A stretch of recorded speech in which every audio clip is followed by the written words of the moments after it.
Paz e bem, meu irmão, minha irmã, você que nos acompanha nas mídias sociais da Província Franciscana do Brasil. Aqui é Frei Marcondes, sou frade dessa província. No próximo dia 2, faz 10 anos que eu professei os votos de pobreza, castidade e obediência nós dos frades menores. Sou cearense, natural de Heriotaba, ali fica no pé da Serra de Ibiapaba. Eu entrei no convento, lá em São Pedro do Conde, na Bahia, em 2013, onde foi minha primeira experiência interna no processo formativo. Antes disso, eu fiz acompanhamento vocacional lá em Canindé, lá no Santuário São Pedro da Chaga do Canindé. E a minha história vocacional sempre foi, desde pequeno eu falava que ia ser padre. Nem sonhava com esse negócio de ser religioso, nem sabia que existia franciscano. Mas foi em 2005, quando eu entrei na Jufra, e essa também na UFS, lá em Heriotaba, que eu fui conhecendo um pouquinho da vida de São Francisco e, por consequência, as suas ordens que ele criou. E daí foi despertando esse desejo de conhecer a vida religiosa franciscana. E foi daí que eu, em uma ida para Canindé, em uma romaria, falei lá com os frades, com o Frei Hamilton, que foi o nosso provincial, e lá desenrolou todo o processo, onde fui chamado para o primeiro encontro, lá por volta de 2008, por um certo tempinho. E depois de 2 anos de acompanhamento, entrei no pré-postulantado, passei 6 meses lá em São Pedro do Conde. Depois fiz a experiência do postulantado lá em Penedo e também em Igreja Nova, lá em Alagoas. O Santo Noviciado, lá em Lagoa Seca, em 2013. E depois vim aqui para Fortaleza, onde fiz o cursinho pré-vestibular. Aí depois fui para Olinda, passei 10 meses, depois fui para Salvador, onde fiz a filosofia.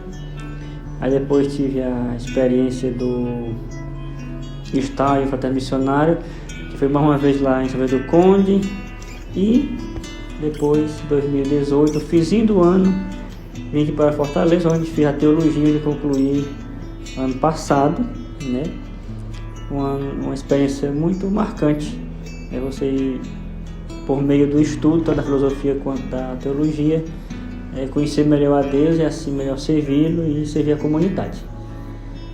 A minha experiência aqui em Fortaleza se deu nas pastorais da Paróquia das Dores, mas também no movimento Povo de Rua e na fraternidade UFS que aqui temos. Então foram experiências que me ajudaram bastante nesse processo de discernimento vocacional.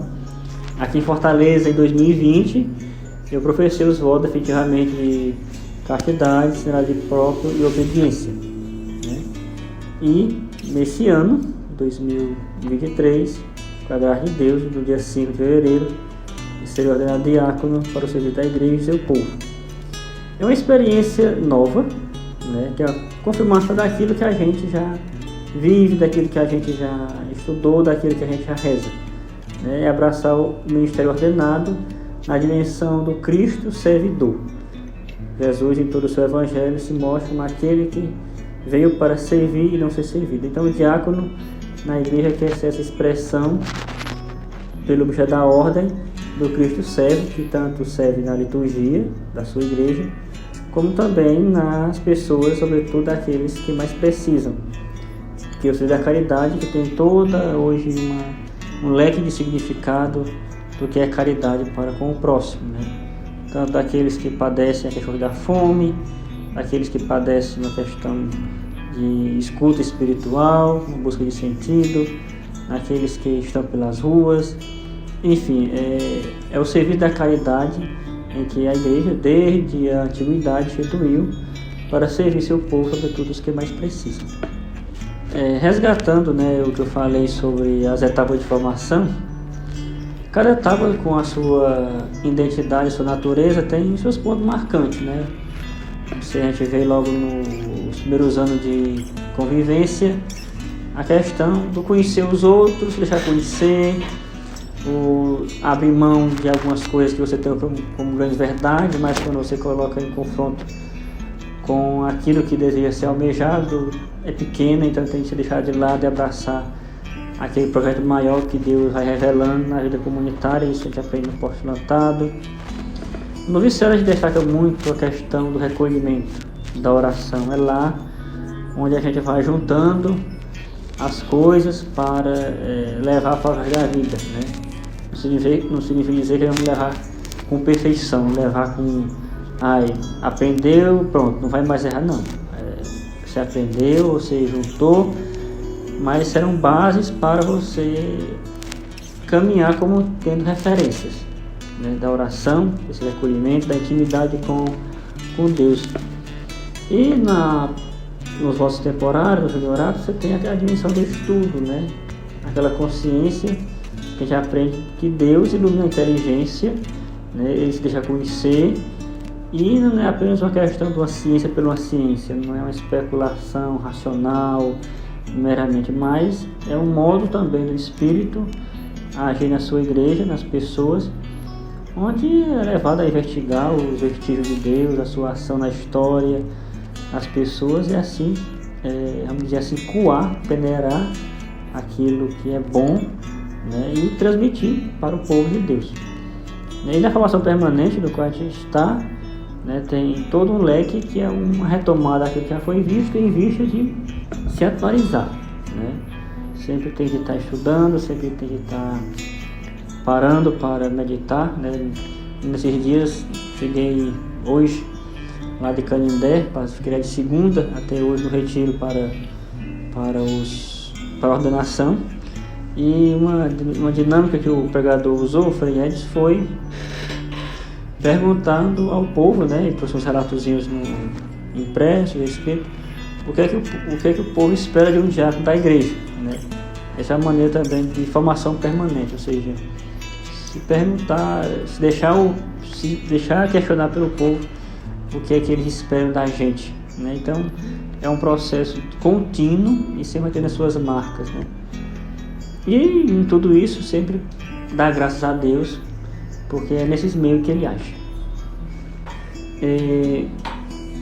O chamado vocacional, ele não cai do céu prontinho. Nosso Senhor não manda pássaro, não manda uma correspondência assim, dizendo uma convocação, você vai ser frade, ou vai ser padre. Não. Tinha um padre, uma vez falou que é assim: toda vocação tem um lugar, né?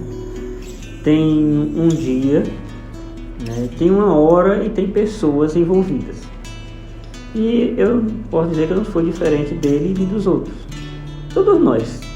Se você que é casado, você que é consagrado, você que é padre, você que seja lá quem for na comunidade de fé, tem aquele dia que lhe marcou, quando você percebeu aquele chamado de Deus, aquele lugar e aquelas pessoas.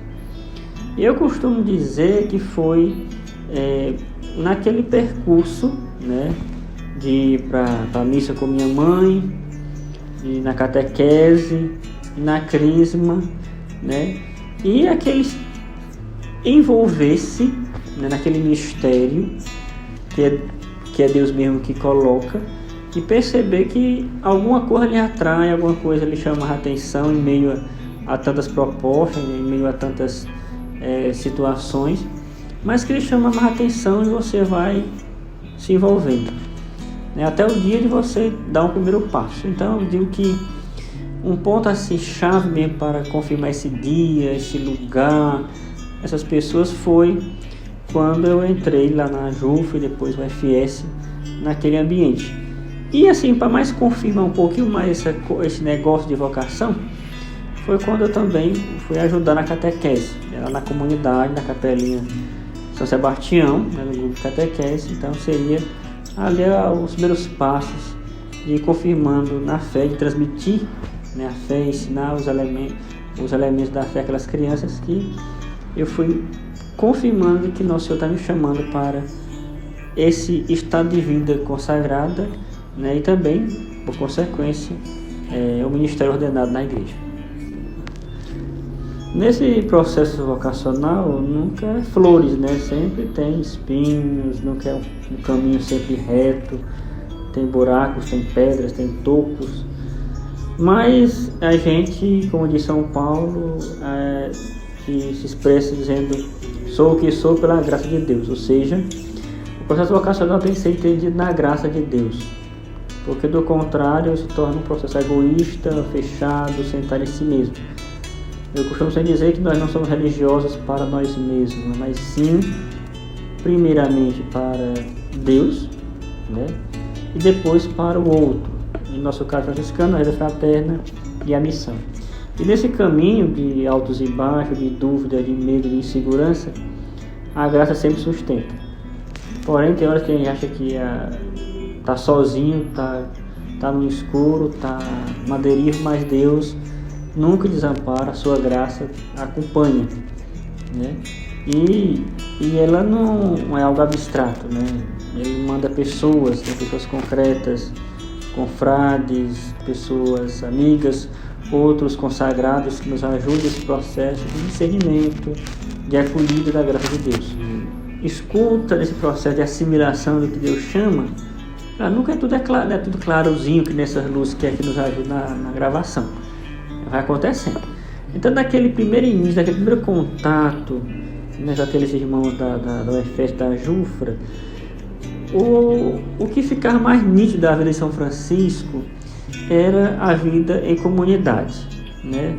Eu nem sabia como é que ele tinha fundado essas 3 rodas, qual era a intuição dele primeiro, mas uma coisa era o fato de ter outros que comungavam do mesmo ideal de vida.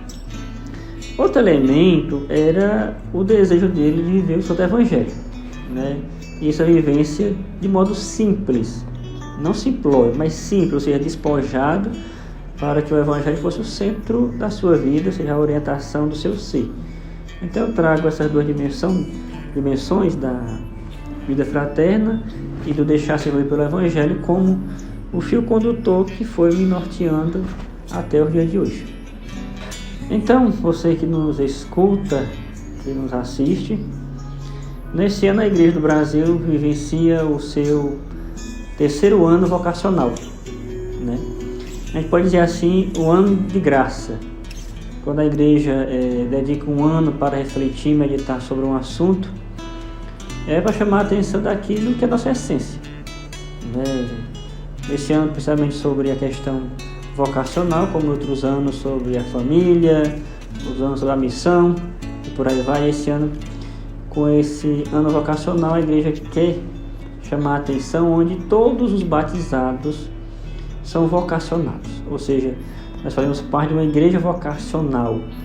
E olhando para a raiz da palavra vocação, que significa chamado, e também convocados, resgatar essa dimensão que nós somos chamados a construir a cada dia, com mais intensidade ou menos intensidade, mas sempre a caminho, o projeto do Reino de Deus, iniciado por Jesus Cristo.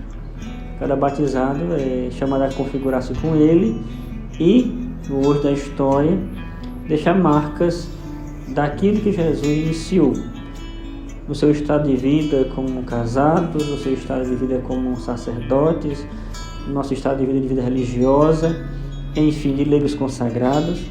Enfim, cada um é chamado a deixar na história, no seu ambiente onde vive, na sua comunidade de fé, os traços, os rastros de Jesus de Nazaré, e assim vamos superando aquilo que é contrário ao reino de Deus, superando as desigualdades sociais, superando os preconceitos e deixando transparecer a luz do ressuscitado, né? Essa motivação, essa razão que os apóstolos tiveram de anunciar o Cristo ressuscitado, que é a razão da nossa fé, é visibilizada no dia a dia pelas as ações que pela fé e na fé nós fazemos.